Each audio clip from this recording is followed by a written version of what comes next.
On marche sous voile, sous génois. Waouh, c'est bon. 4h30 du matin, mardi 22 ou un truc comme ça, mars. Non, plus 24, c'était la pleine lune, 25 ou 26. Ben, je dormais sur place, mais je dormais bien.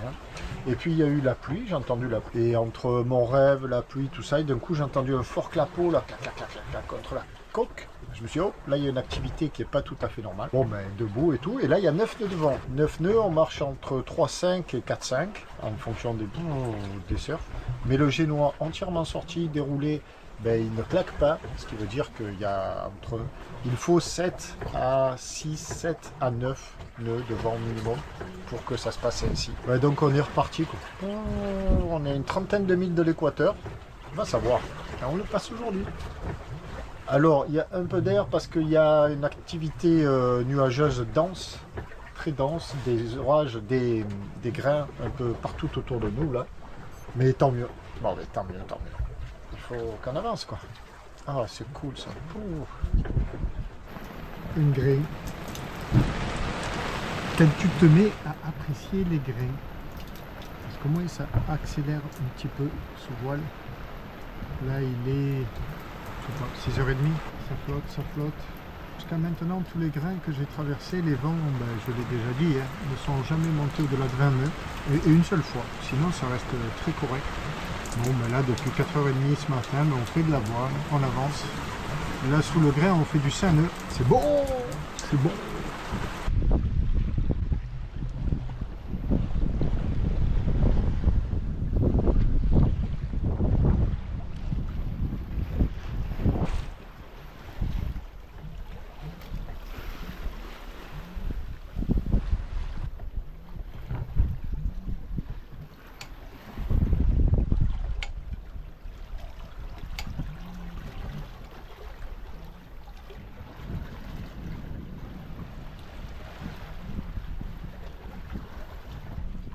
Chaque moment, chaque minute de la journée sont magnifiques.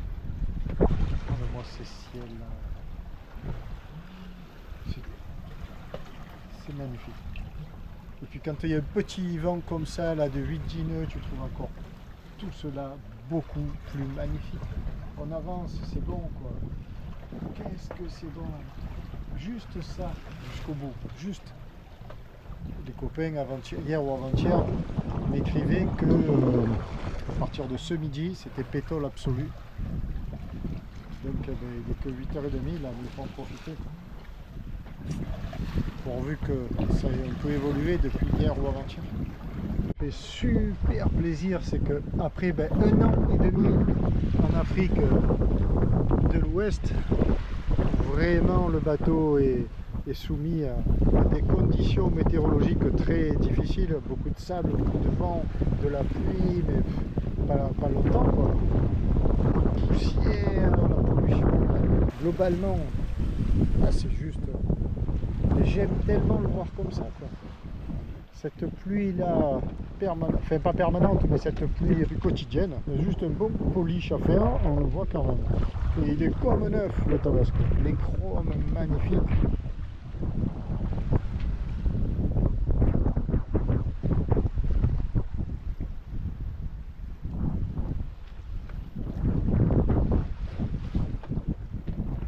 La capote comme neuve. Alors je me demandais, réellement je me demandais si elle allait revenir comme neuve, quoi. Il y avait tellement de fientes d'oiseaux, de la boue incrustée. Ah, c'est génial. Que t'as le Pierrot de voir sur le Tabasco, mon poteau.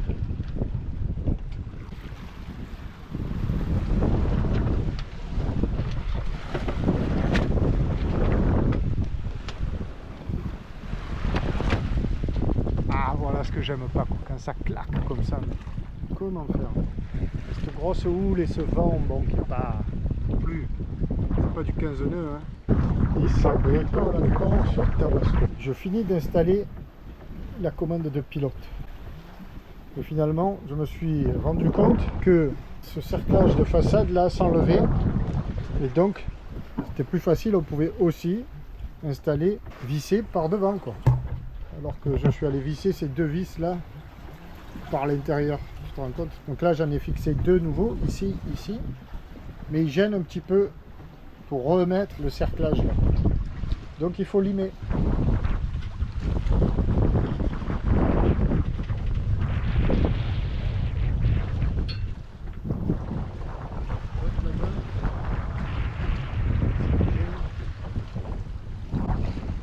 Alors on va remettre ça.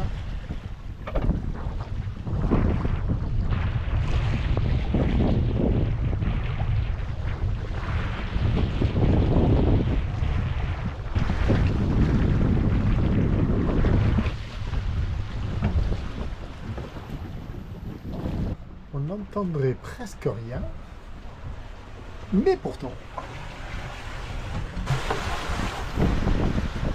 on est en train de se prendre un grain magnifique. Il nous fait faire des pointes à 8,8. Il lève une belle houle. Il y a entre 13 et 20 nœuds de vent.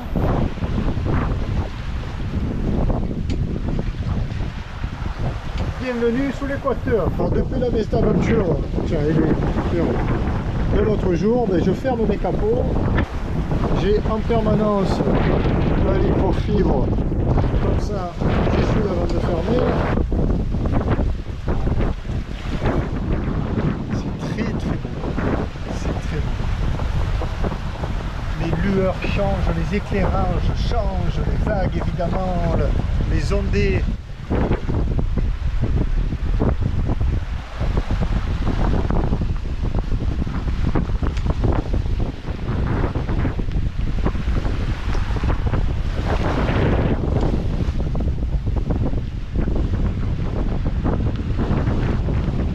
Ce matin on est sous Génois seul parce qu'on est vraiment à 170, 180 du vent, entre 160 et 180, et la grande voile ne servira à rien et ça tombe bien, ça épargne tout mon vide mulet avec mes 2 axes là.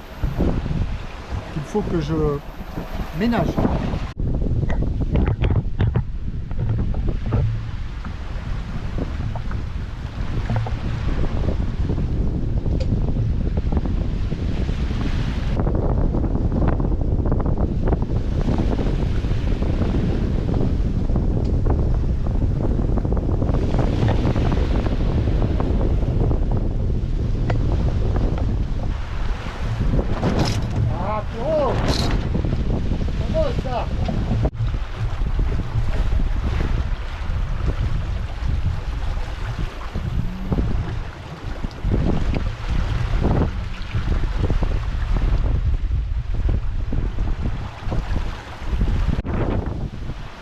Ça s'était calmé. Ah non, pas le plastique à l'air. Allez, sauvé. Ça s'était calmé 5 minutes. Et là, ça revient avec beaucoup de pluie. Et devant, je l'ai vu arriver. J'ai empanné et j'ai réduit. Voilà, la toile est réduite là.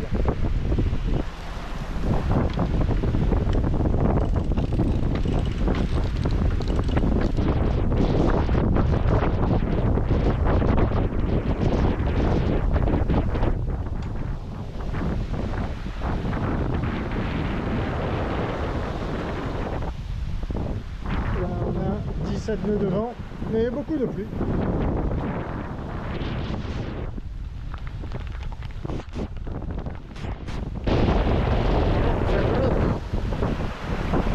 Bon, ça peut durer un quart d'heure, 20 minutes, 1 heure maxi. Que c'est bon.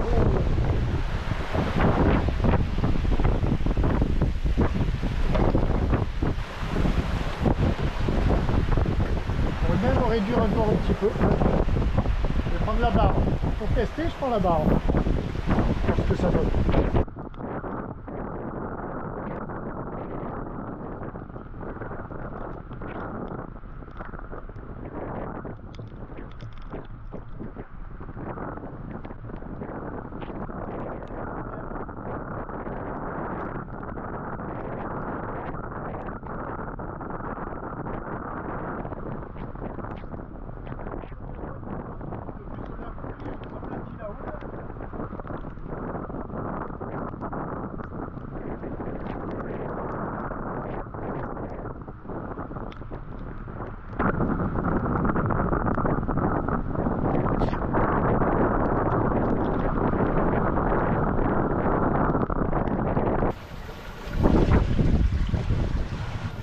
qu'on sort de la grosse tempête, dès qu'on sort du coup de grève, le vent, c'est un truc de fou. On va rester comme ça. Finir ma lessive, hein. Oh, laisse-moi finir la lessive quand même.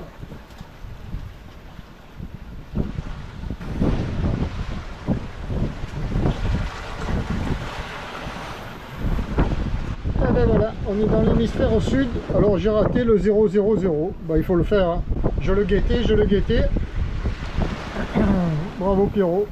Et ce sera la prochaine fois, hein. Ça s'éclaircit, mais pas sous les grains. Là tu vas avoir des grains, là il faut voir.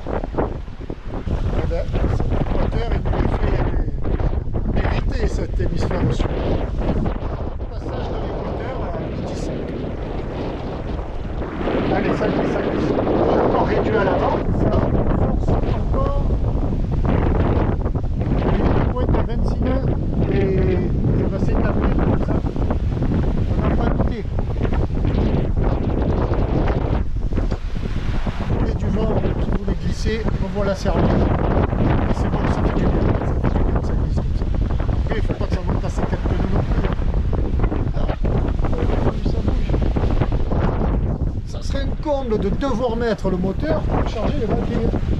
Qui ne voulait pas le mettre pour avancer. On va faire un point de batterie. Tiens. On ne va pas se laisser abattre. Hein? On va se manger, baisse le feu quand même, Pierrot. Voilà. On va se manger 2 spaghettis. Et dehors, comment ça se passe? Dehors, mais parfois tu vois passer la mer par-dessus les bancs du cockpit. Enfin, pas déferler dans le cockpit, mais la hauteur. Comme ça, là. C'est joli. Ouais. Mais proche, quoi. Quand c'est loin, c'est normal, mais c'est joli comme tout. Voilà, là, regarde.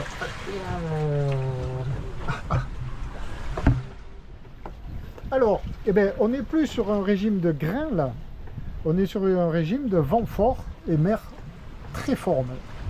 Ça s'éclaircit même, ça c'est génial. Ça va sécher et ça va charger. Alors, les batteries sont à 50 et 52%, ce qui est super. Ça veut dire que, comme ce matin au réveil, elles ne déchargent pas. Elles ne chargent pas, mais la luminosité compense la décharge, liée essentiellement au pilote. Mais là, dès qu'il va y avoir un peu de ciel bleu, de soleil ou un plus de luminosité, ça va charger.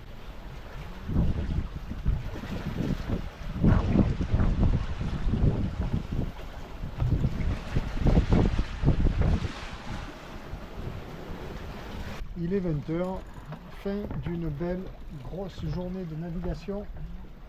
Ça a bien poussé aujourd'hui, c'était top, quelle belle journée. Là, j'étais en train de regarder la fin de ma série. Et puis la voile claque, le génois claque. Et là, tu es dans la situation typique du questionnement de fin de journée. J'allais dire non, pas forcément de fin de journée, mais est-ce que le vent va tomber? Et ça va être la grosse galère parce que la mer est encore très formée. Donc le vent tombe. Ou est-ce que c'est juste un creux avant qu'il reparte un peu plus fort? Il n'y a pas de grains en vue. Moi, les grains, finalement, j'aime ça, même si c'est humide, mais enfin, si c'est mouillé. Parce que ça relance la machine. Et là, j'ai envie de croire que ça va repartir quand même. On dirait qu'il y a un peu de blanc, des petits moutons, des crêtes blanches. Il ne faudrait pas que ça tombe. Si ça pouvait souffler comme ça toute la nuit. Ah, la mer change un peu de physio. Yes. Bon, deuxième préoccupation, c'est qu'aujourd'hui ça n'a pas beaucoup chargé. Là les batteries sont à 60%, 61 et 64%. Il devrait y en avoir assez pour aller jusqu'à demain matin, mais jusqu'au lever du soleil et tout ça, dans la mesure où il y a du soleil, où il y aura du soleil. Bon, à voir, on va pas se prendre la tête, hein. Le plus dur, c'est de se décharger mentalement de tous les petits soucis et les grosses préoccupations. Alors, le manque de vent, c'est pas un souci, mais c'est une grosse préoccupation. Bon, on a bien vu qu'après, quand il n'y a plus de vent, ouais, je savais m'en accommoder, arrêt buffet et dodo. De telle sorte que depuis hier, j'ai honte quand même. J'ai parcouru 65 000 nautiques en 24 heures. Record battu. Mon record c'était 70 et quelques, 71. 65 000 nautiques. Et malgré tout, on n'est que au jour 14. Et si je mets 3 jours pour arriver là, ce qui est à peu près, ce qui sera à peu près la norme, eh ben on en serait à 17 jours, ce qui est fort honorable, considérable que j'ai fait beaucoup de surplace. Bon, enfin on verra ça plus tard. Là il est trop tôt pour... Tu vois, je pense à l'arrivée déjà. Aïe aïe aïe aïe. Allez, viens. Tombe pas, viens, souffle le vent. Il se maintient un peu là, 7 nœuds. De 7 à 9 nœuds, il nous faut pour passer une nuit peinard. On va se faire les spaghettis. Et après, encore un peu de visionnage, parce que j'ai beaucoup lu aujourd'hui. Donc ce soir c'est visionnage, le soir plutôt. Ouais. Et c'est série quoi. Et après j'ai dodo. C'est belle la vie. Et demain on croise les doigts qui dit oh, on veut pas grand chose, on veut du vin. Mais là, dans l'hémisphère sud, eh ouais, première fois, Tabasco et moi dans l'hémisphère sud, c'est beau ça.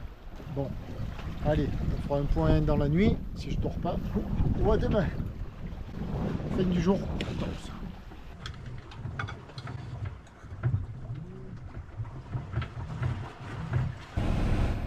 Jour 15, 6h moins le quart. Je suis réveillé en sursaut à 5h du matin par l'alarme du pilote. Alors on a passé la nuit sur place. Bien sûr voile affalée enroulée. Rododo sur place. J'ai pas encore regardé combien de routes on avait fait en faisant ce sur place. Bref, je dors. Et d'un coup j'entends l'alarme, et l'alarme c'est le pip pip pip pip pip, c'est ça, hein. Et le vent qui souffle comme ça, je dis c'est bon là, il y a bon. Donc réveil en sursaut, il faut toujours être prêt mais à la seconde quoi. Donc là t'as pas le temps de t'étirer, de dire oh qu'est-ce qui se passe, j'ai pas envie, non là il faut réagir d'un coup. Bon donc c'est un grain, il pleut, je prends la barre et puis ça pleut pendant un quart d'heure, 20 minutes et le vent mais passe dans les deux à la seconde quoi, de 180 degrés, sud, nord, est, ouest, c'est ingérable. Je tiens la barre, j'essaie de... ça marche pas quoi. Puis le grain passe, pas violent, juste de la pluie, un peu de vent et puis après ingérable. Je fais le point sur mes batteries, on est à 35%, c'est pas beaucoup. On peut descendre jusqu'à 20%. Donc là, ils diront qu'on peut les vider complètement, mais moi je n'y tiens pas, j'ai jamais vidé plus de... Enfin, j'ai jamais été à moins de 20% de mes batteries. Là on recharge, on fait route, on est à 208 000 de l'objectif. Bon, on pourrait y aller au moteur là, je pense que c'est à peu près bon. Surtout que là il y a un courant de folie qui descend. J'ai 1500 tours et on marche de environ à 4 nœuds et demi. On va faire un petit café maintenant. Il faudrait qu'il y ait du soleil aujourd'hui quand même pour recharger les batteries de façon solaire. Et ça serait le top. Il y a un peu d'air bien sûr. Évidemment. 8h15, arrêt moteur. Je viens d'arrêter le moteur à l'instant et d'établir les voiles. On a un vent de face. Oh, devant c'était bleu, ça l'est plus. Un gros riz dans le génois et un beau riz dans la grand voile. C'est pas trop ce qui nous attend. Ouh là là, en haut ça façade du génois là, c'est pas bien ça. Donc voilà, nous on va là-bas. Mais tant qu'on peut faire de la voile, c'est le bonheur. On sent bien que la mer est perturbée quoi, puisque là on est vraiment, je pense, le système de mer de l'hémisphère sud qui va remonter comme ça face à nous. Et comme on sort de l'hémisphère nord, ici, et jusqu'à maintenant on avait de la mer pour pousser. Là on va être, bon ben moi, la forme, la pleine forme, j'ai bien dormi, j'ai redormi un peu là pendant le moteur, ça servait à rien, il n'y avait rien à faire. Il faisait nuit.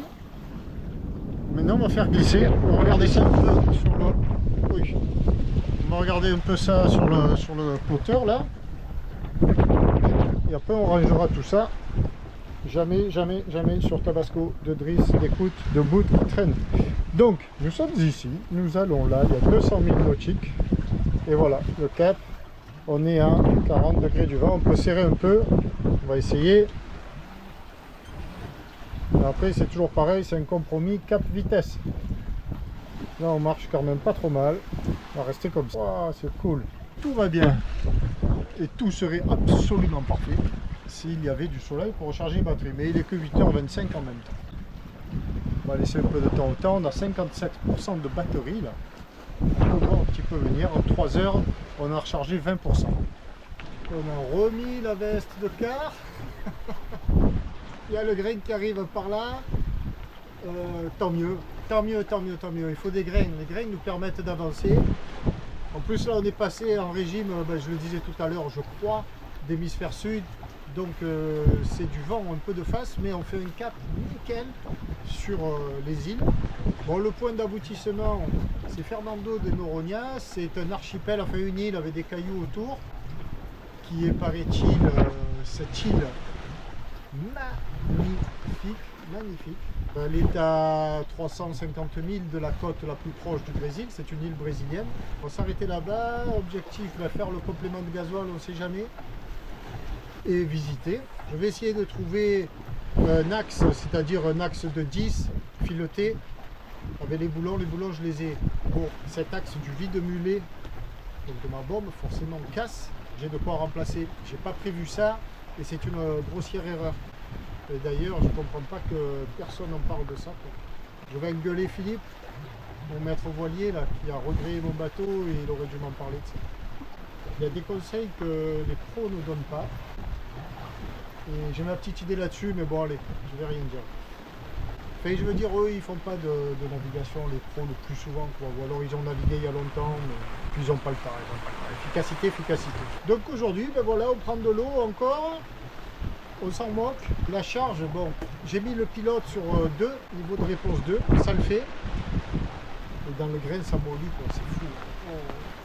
Le tout, c'est que le grain ne change pas de direction de 180 degrés du tout au tout. Ça, c'est vachement emmerdant. On est passé sous la barre des 200 000, donc de cette île. Donc oui, je parlais des îles. L'inconvénient, bon, mais ça c'est connu, c'est que c'est un parc naturel, une réserve naturelle. Et les Brésiliens font payer l'accès assez cher. Il y a un tarif pour l'accès au parc et un tarif pour la nuit, même sur Bouée ou sur son ancre, je crois, qui est de 35 € pour l'accès au parc, l'accès aux îles, quoi, l'arrivée, c'est 100 €, je crois. Voilà, bon, plein d'argent n'est pas mortel. C'est ballot de passer par ici et de ne pas aller voir, visiter, rencontrer cet endroit-là. Un petit peu un endroit mythique pour les navigateurs. Ça s'éclaircit derrière moi. Et il pleut. Depuis ce matin, le faux espoir de ces 12 nœuds de vent là, j'étais content et tout, ça a duré un quart d'heure. Et depuis, pétole, il pleut, on se traîne. Mais là, ça s'éclaircit alors. Moi, la pluie, elle me gêne pas si elle envoie du vent, quoi. Mais là, c'est même pas le cas. Tandis que le soleil, ben, c'est sûr, lui, il envoie des watts. Alors, sans vent, entre pluie et soleil, je préfère du soleil. Il est usuel d'entendre, quoi, de lire ou que sous l'équateur, la moiteur est intense, très forte. Mais ben, moi, j'ai pas ressenti ça, hein. J'en ai connu des moiteurs pires que ça en Gambie ou au Sénégal. Même là en Guinée-Bissau, au Bijagos, waouh, par moment, au soleil, c'était intenable tellement il faisait chaud et humide. Ici, bon, plus que ça. Surtout là, quand il fait gris et qu'il flotte. Mais bon, alors j'ai des nouvelles de mes routeurs et les deux me disent que devant moi, entre deuxième degré sud là qu'on va toucher dans la journée, je pense, ou bientôt, et l'étape Fernando, il n'y a pas de vent. C'est pétole. 0,5 nœuds, me dit Marco, et le Steph, lui, il dit pétale. On va essayer de se faufiler entre les 0 et les 7 nœuds, comme là, il n'y a pas l'eau, il y a 5 nœuds là. 5 nœuds et on avance à 3 nœuds. Mais on est poussé, il y a encore une belle houle d'Atlantique Nord qui nous pousse. Bon, enfin voilà. Regarde les voiles. Oh. Ça claque. Quand ça claque pas, moi je suis dedans là-bas, je bouquine trop bien. Et quand ça claque, je sors toujours regarder s'il n'y a pas moyen, un petit réglage, un truc, qu'est-ce qui se passe. Et voilà. L'océan par pétrole, de chez Pétrole. Je crois me souvenir avoir dit que j'aimais pas être au moteur, que j'aimais pas ça, j'aimais pas ça. J'avais pas si tôt. Écoute, j'ai des sautes de régime moteur. Alors le moteur fait d'après moi, ça provient de la qualité du gasoil. Écoute, tu vois, et des fois il pousse plus quoi. Mais il a jamais calé.